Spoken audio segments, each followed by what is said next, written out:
School పోలేదా? ఆడుకునేందుకు వచ్చావు? ఇంకా ఈరోజు ఆదివారం కదా, మర్చిపోయావా? స్కూల్ ఎందుకు ఉంటుందిరా?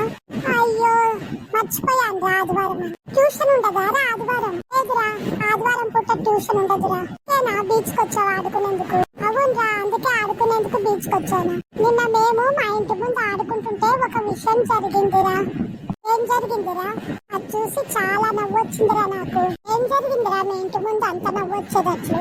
ఒక భిక్షగాడు వచ్చాడ్రా మా ఇంటి దగ్గరికి. అవునా, భిక్షగాడు వచ్చిందా మీ ఇంటి దగ్గరికి? అవునరా, 10 రూపాయలు దానం చేయమని అడిగిందిరా. ఇంక మా నాన్న ఏమన్నారో తెలుసా? ఏమన్నారా మీ నాన్న? తాగాలన్నా 5 రూపాయలే కదా, 10 రూపాయలు ఎందుకు అని అడిగాట మా నాన్న. నిజమే కదరా? ఇంకా అతను ఏం చెప్పిండో తెలుసా? ఏం చెప్పిండురా? 5 రూపాయలు నాకు, 5 రూపాయలు నా గర్ల్ ఫ్రెండ్ కి అని చెప్పిండురా. ఆ మాట చెప్పిండా?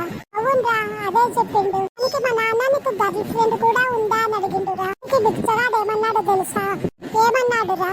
గర్ల్ ఫ్రెండ్ వచ్చినాకే భిక్షగాడిని అయ్యాను అని చెప్పాడురా. ఇట్లా చెప్పిండా? అయ్యో ఇలా చెప్పిండు. నువ్వు చెప్తా ఉంటే నాకు కూడా నవ్వు వస్తుంది.